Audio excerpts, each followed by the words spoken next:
All right, greatness, greatness. Greatness is yours once you claim it. I am Keystone. This is Code Red. Keystone is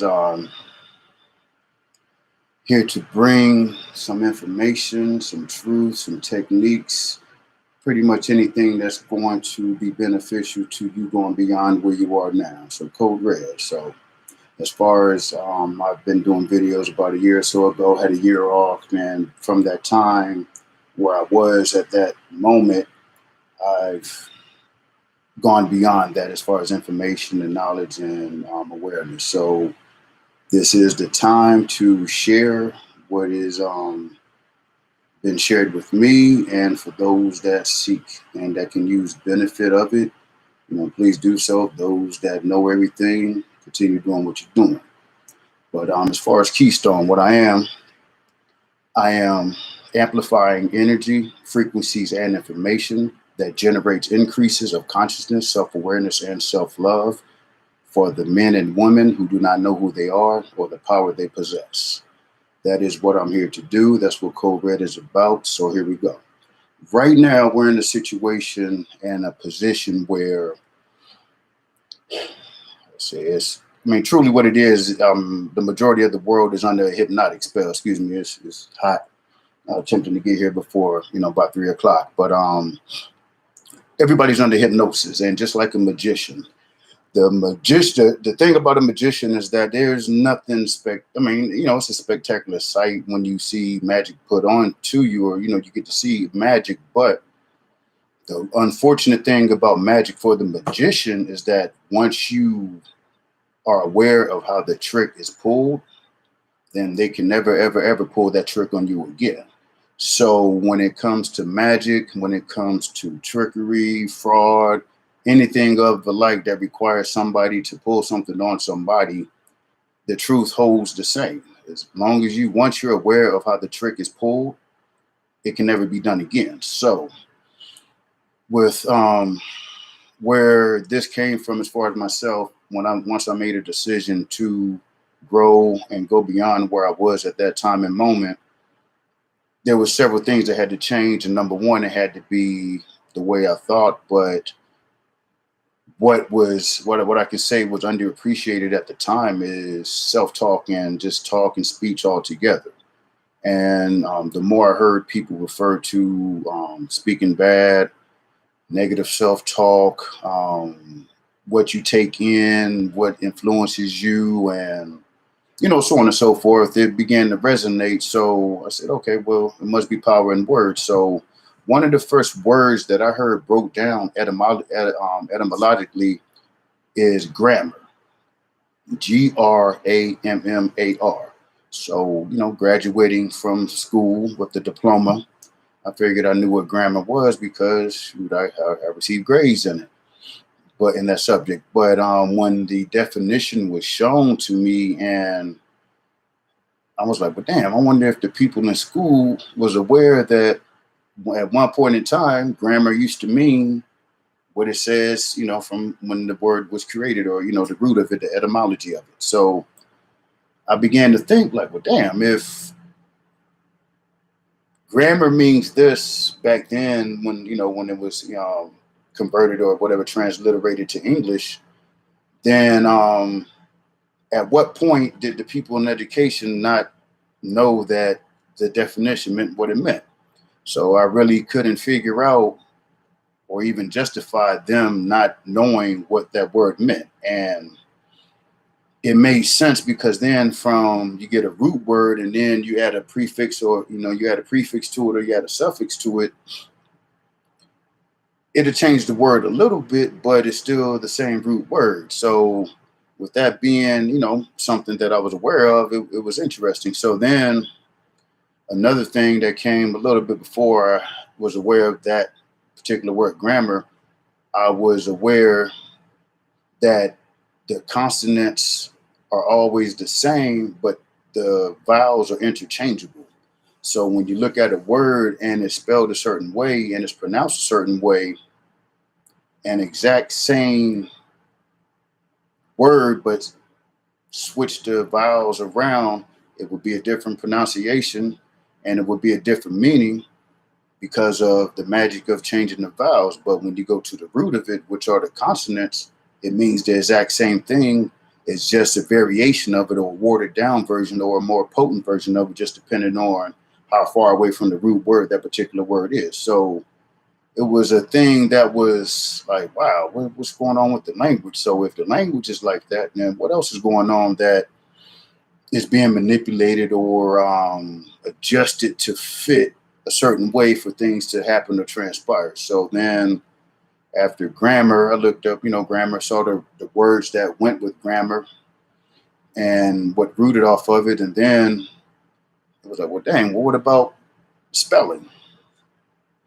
And I was like, well, dang, well, what is spelling? So found out the definition of spelling and what spelling truly is. And what spelling truly is, nobody wants to accept, because what spelling is, there is portrayed on TV as something that is not. It's a lot of, what do you call it, poetry, a whole lot of this and a lot of extra stuff that is not necessary. Therefore, when you hear what spelling truly is, you're not going to believe it because it's not that silly stuff that's, running around on your TV screen and your movies.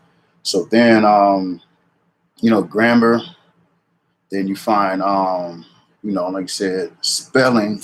Hold on real quick. Let me find my third word. I'm going to do 3 words today. So then magic. Magic is the third word. So grammar, spelling, and magic. I'm going to do a version of screen sharing, which is I'm going to share the screen over here. So, again, this is just, I wanted to be more prepared and be more refined and, as far as presentation and whatever, but it is what it is. Let's get it on and let's break these spells, because as long as you are unaware that this is what's going on, please believe it is happening to you, regardless of what you say. Again, if you don't know the trick that the magician is pulling on you, how can you ever stop it? All right, so again, we're going to start off with grammar, Grammar. So I'm going to turn my computer this way so you can see this screen. I'm working off my computer, so with the HDMI cord over this way. So I'm going to be out of view, but I'm going to be speaking. I didn't put on my headphones, so I don't know if my voice is actually clear, but I'm sure eventually I'll find out, and I will be making adjustments as we go along. So let me get grammar queued up. All right, here we go. Oh boy, we can't see that at all. Let me see.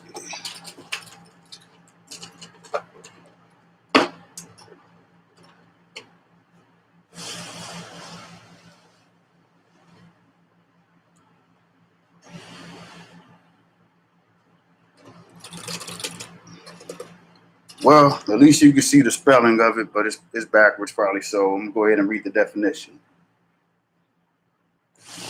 Well, since I'm reading, I'll go ahead and put it on me. All right, so grammar, 14th century, Latin, grammar, rules of Latin. From Old French, grammar, learning, especially Latin and philology. Also, magic, incantation, spells, mumbo jumbo. 12th century modern French, grammare, and a regular semi-popular adoption of English dictionary of Latin grammatica, grammar, philology, perhaps via unrecorded medieval Latin or grammaria. The Latin word for the Greek grammaticae, techne, art of letters, referring both to philology and literature in the broadest sense. Feminine, grammaticos, adjective pertaining to or versed in letters or learning. From grammar, letter, see gram. An Old English gloss of it was stagecraft or, staffcraft or staff. So with that right there, what I'm saying, when I'm gonna finish it and hit a couple of other words. So just right there, I saw magic a few times, incantation, spells, and like grammar. but this is what they taught us in school. You know what I'm saying? We got grades on this, and that's what it is. So I read further. So a much broader word in the Latin and Greek restriction of the word to systematic account of the rules and usages of language. Rules of language is post-classical development. Until 16th century, limited to Latin and reference to English usage by late 16th century, thence rules of the language to which speakers and writers must conform. So basically, what I know with magic, what I know with spells is that if you're going to do the correct spell, you have to put those words in the right place with the right tonation, the right attention, the right intention, and the other things to make it happen. So I gather that grammar is more than what they shared with us in school, but they only gave us a bastardized version of it to keep us in the place where they wanted us. All right, so meaning a treatise on grammar is from 1520s for the magic sense compared grammary. The sense evolution is characteristic of the Dark Ages, learning and the general knowledge peculiar to the learned classes, which included astrology and magic. Again, learned classes, astrology and magic. All right. Hence the secondary meaning of occult knowledge.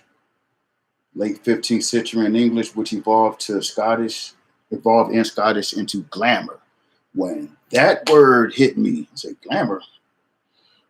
Glamour comes from grammar, but whenever I've heard of glamour, it was always in the context of pertaining to, beauty, sex, or, whatever, glamour. So glamour. So once I was able to make that connection, it's like, well, damn, okay, so it makes sense now. And it's all about magic. So a version of, I guess, dark magic or whatever, if you want to label it as such, is sex magic. So that's what glamour is. Glamour is the sex magic using glamour.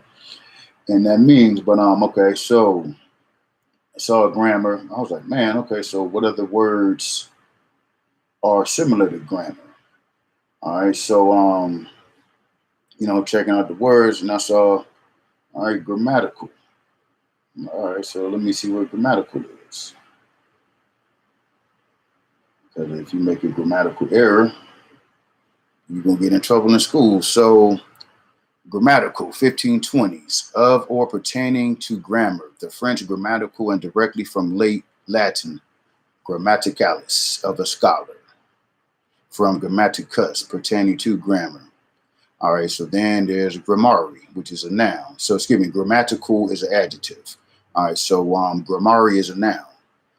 From the 1520s, of or pertaining to grammar, from French grammatical or directly from late Latin grammaticalis. I already read that, excuse me.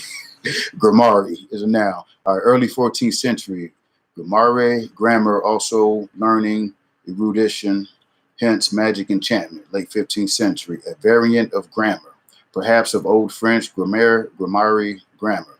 Also book of conjuring or magic, hence modern French grammary, gibberish, incomprehensible nonsense. Grammary was revived from Scott, lay and late minstrel in the dark magic sense.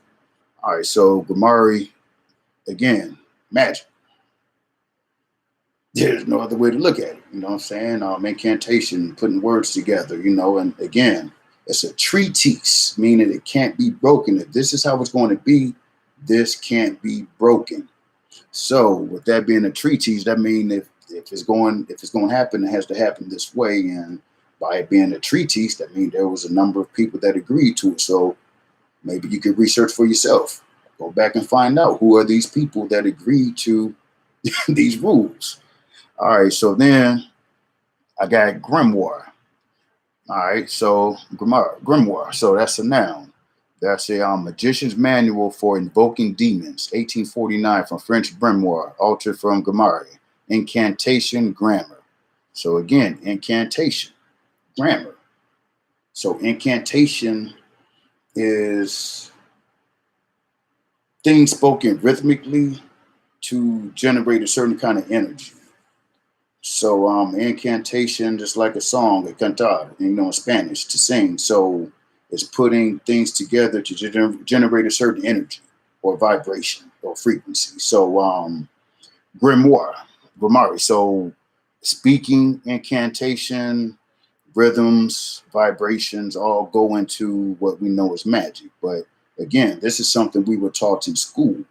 And so to hear me speak of it or somebody else speak of it, we would seem out of our mind to those that never went beyond school to get any information to better themselves or increase anything in themselves. So you got to go beyond the first and third page of your searches.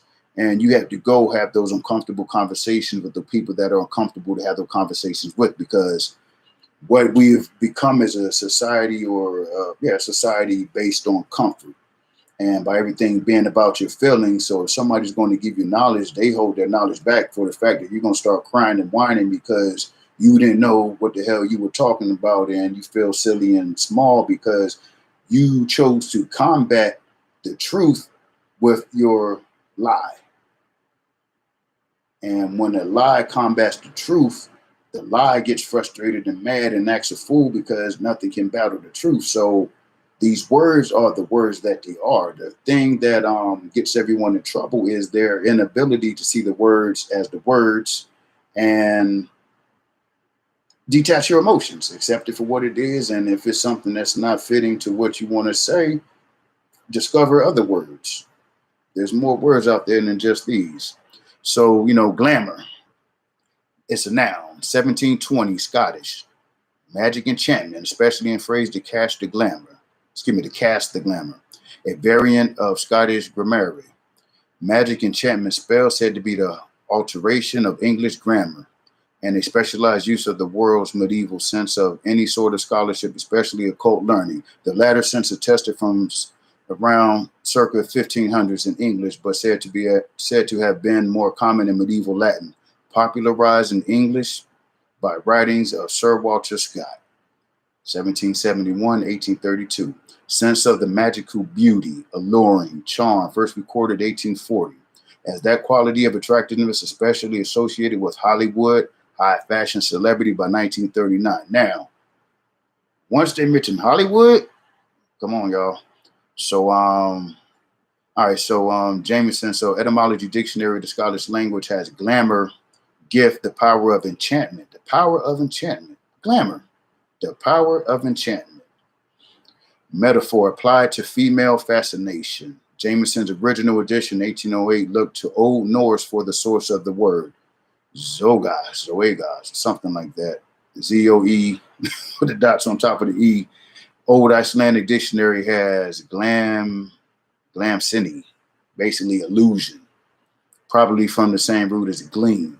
So there's a word for you. So from grammar, just that one word, grammar. There's more words, but I just took out a couple of words to share, and anything beyond that, feel free to do it on your own. So we got grammar, that's a noun. We got grammatical, adjective. Grammary or grammary, a noun. Grimoire, a noun. Glamour, a noun. All right, so off of that word glamour, I don't see how you don't see magic, spells, or anything of such related to that just from that word grammar.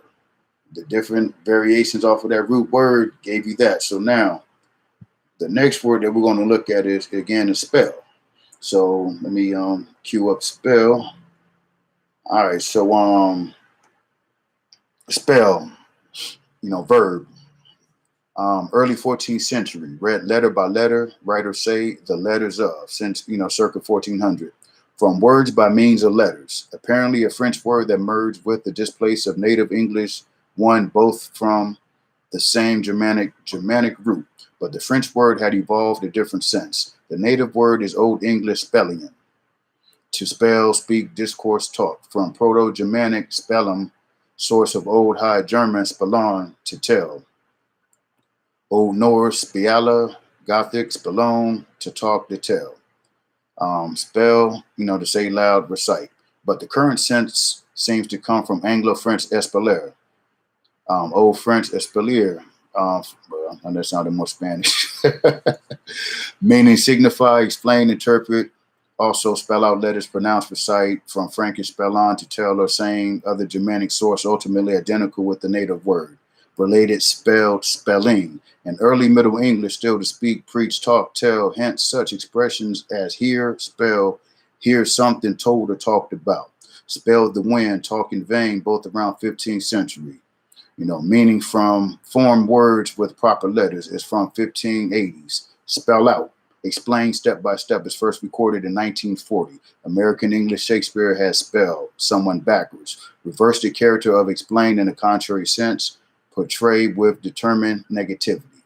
All right, so that's spell. So right off that, you don't get the what I'm talking about off of that definition. So that verb right now sounds pretty much about where we thought the word or have grown to know the word to be, as far as dealing with words and spelling and making things clear. All right, so the second vowel text is working place of another, 1590s. Earlier spelle from Old English spelling, to take the place of or substitute for, represent, related to Gispelia, substitute or some or uncertain origin, perhaps related to spellion, to play, see spill. So spelled spelling. All right, so that verb tense right there, really, shoot, honestly, I didn't even read that far before that particular tense, because things were out of order, and I pulled that up because it was a verb, pulled it up to the top of my list. But that's interesting. All right, so now here's the noun, spell noun. Noun on the first tense as a noun, Old English spell, story, saying, tell, history, narrative, fable, discourse, command, from Proto-Germanic spelling. See spell. Excuse me. Compared Old Saxon spell, Old Norse spejal, Old High German spell, Gothic spell, report, discourse, fable, tale, or myth.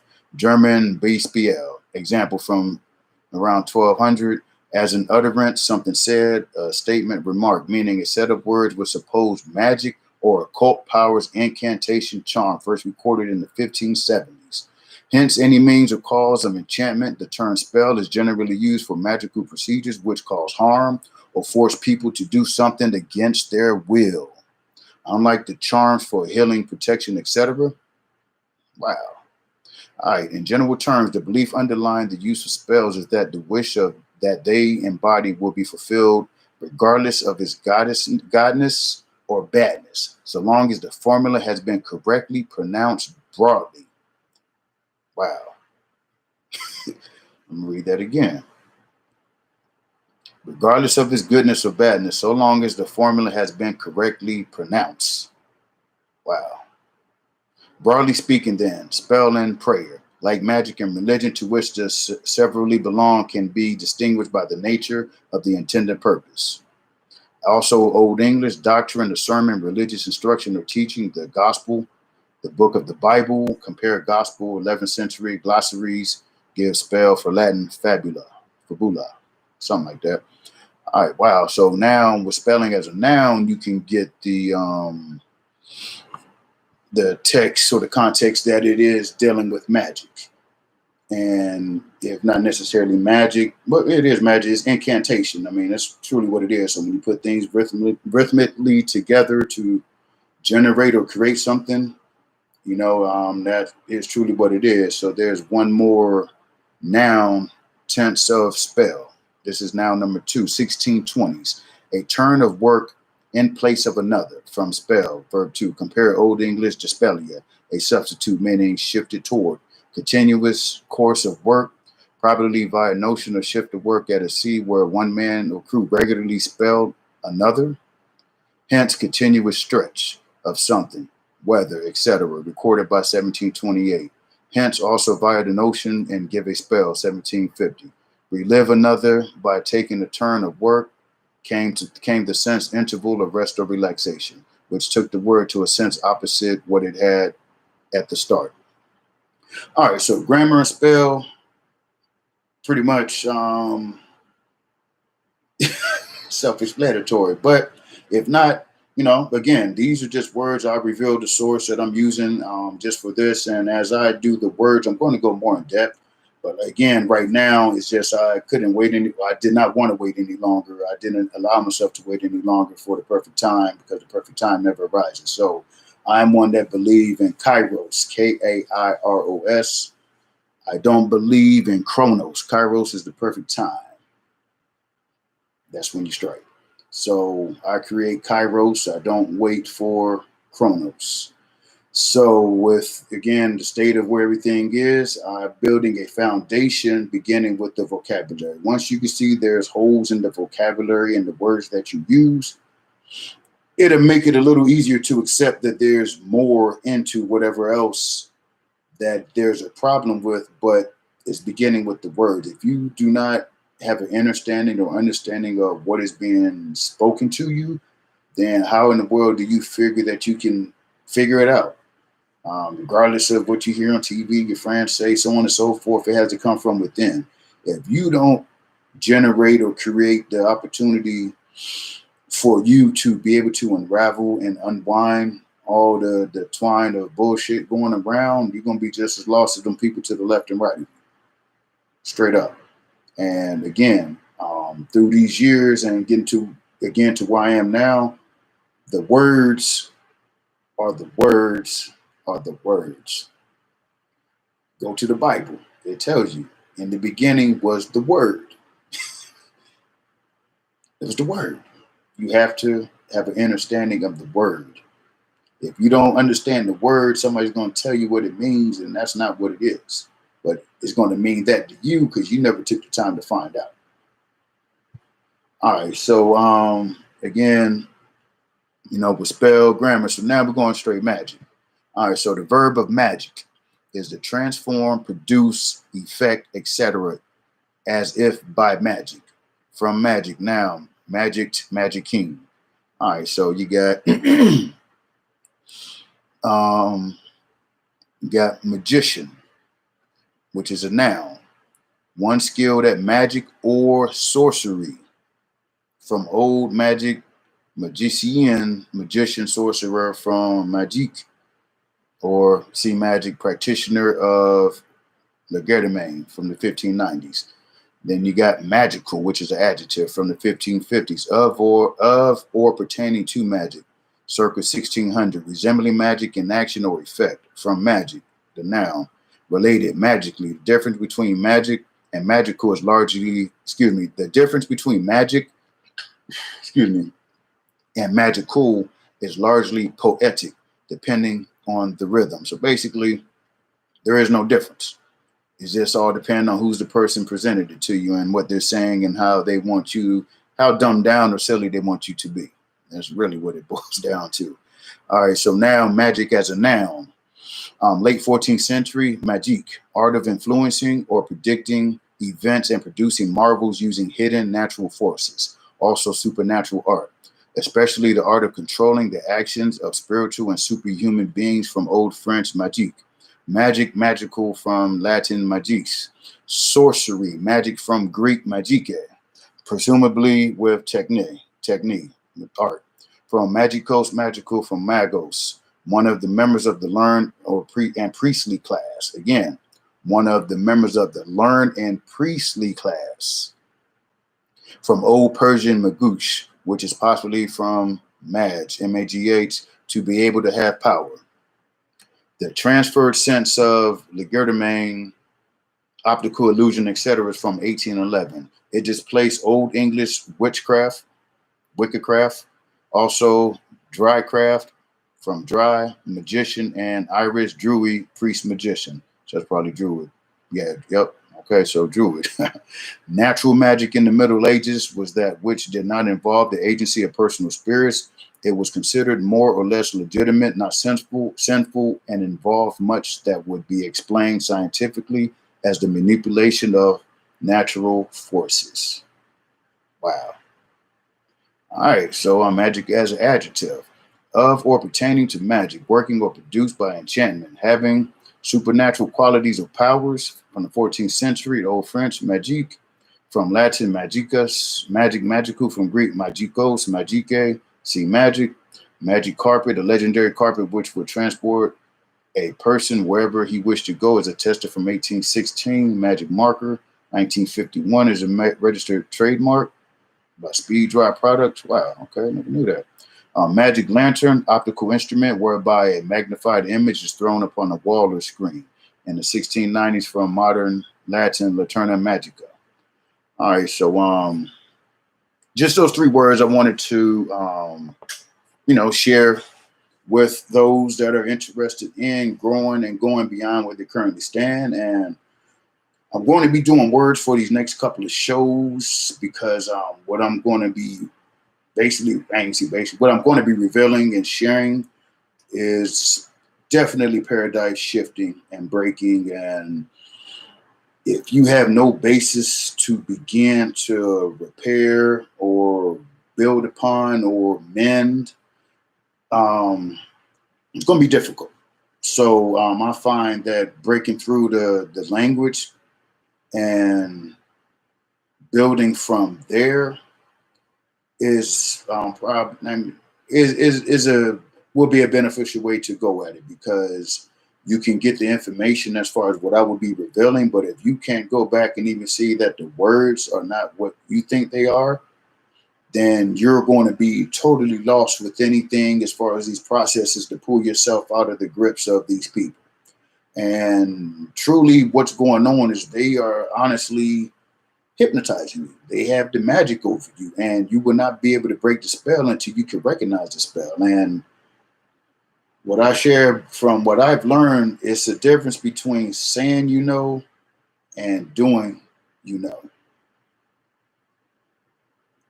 And there's no other way, because what I've learned is psychologically, whenever somebody's sharing something with you and you say, you cut off your brain and your subconscious mind from absorbing that information because you already know. So you block that energy. Actually, you don't get the opportunity to absorb it because you already know it. So your subconscious mind or your conscious mind is batting it away. Like, I don't need that. So if somebody is sharing something with you that you're not aware of, rather than bucking and talking shit and sounding silly all at the same time, shut up. Listen, process the thought, and ask questions. Not questions to debunk. Again, these debunkers. You're not building anything. You're going through life breaking stuff down just because you're broken down inside. So somebody that's taking the effort and presenting themselves in front of people that they have no idea that exist, respect that. You don't have to watch the channel. You don't need the information, but respect that, because how about, rather than debunking, how about bunk something? Put something together that is solid. Do that. Attempt to bunk something if you know the definition of debunking. Straight up. So again, I ran over 30 minutes. I didn't think it was going to be this long, but again, excited to be back because I like to, again, share these words and these vocabularies, and once we get to going, we rolling. And again, I'm reaching out to those who are in a position or a situation that they are ready to go. I'm not here to do your work for you. Again, I came from where I came from to get right here. So where I am right now in front of you, actually I'm further past beyond where I'm at right now, but this is where I'm at for this computer and for this presentation and for those that are ready to ride. And please, please, please, please, if you know it all, get off the channel. Don't need that energy, don't want that energy, but those that are ready, I am. And you can stand and watch or close your eyes, but I'm gonna be in motion. So I'm gonna go ahead and circle this back and get ready to close it out. And again, Keystone. This is Code Red, and what Keystone does, I am amplifying energy, frequencies, and information for those who do not know who they are or the power they possess. And that's what we're here to do. So those that are ready to break out of this slave mode or whatever the catchphrase is now, but I will say that I am only dealing with man and woman. Man and woman. If you got these other adjectives in front of man or woman, or you come from some religion, or you got something that you put in front of you being a man or a woman, I have no conversation with you. I don't live in the world of fiction. We have to get in the world of living.